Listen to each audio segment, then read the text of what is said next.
Well, China's economy may have seen a brief rebound earlier this year, but now it's showing fresh signs of struggling as it handles slowing GDP growth, high youth unemployment, and a growing property sector crunch. The economic data has generally been soft over the past 6 months, weakness in manufacturing principal among them. Factory activity slid even further into contraction in November as foreign orders dried up. And China's real estate sector has been at the center of the storm as concerns swirl over the stability of the nation's property developers. Well, much of the nation's wealth is tied up in property. House prices fell in 70 major cities in November, and sales were down 4% lower than in October. And China isn't getting much help from businesses overseas in what has typically been a boost for them.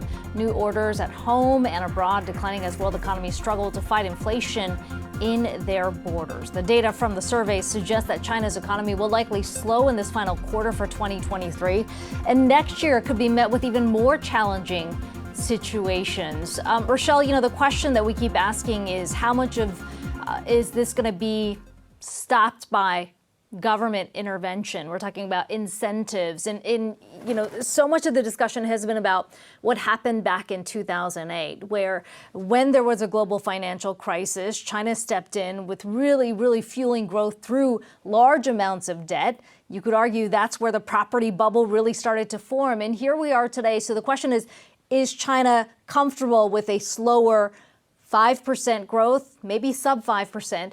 Or will they do even more this time around to inject the economy with additional stimulus, given where things are?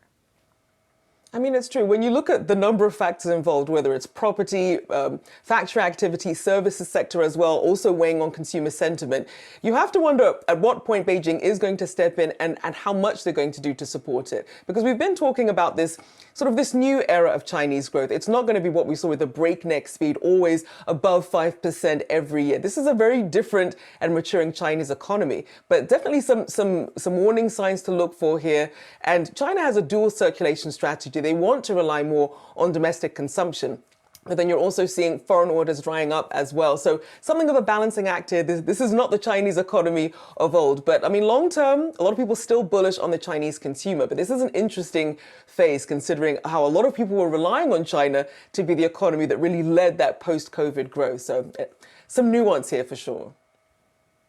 Yeah, and I guess there is an argument to be made also for those who've been watching China closely that this was inevitable. Yes, there is the concern around the property market. That's still a significant concern, but China was not going to grow at double-digit growth for years. This is partly a maturing economy, and so we've seen that as well. But to your point, Xi Jinping sort of for years looking at whether, in fact, he is comfortable with more quality growth, which is what he has sort of talked about in the past this time around. So something we'll be watching.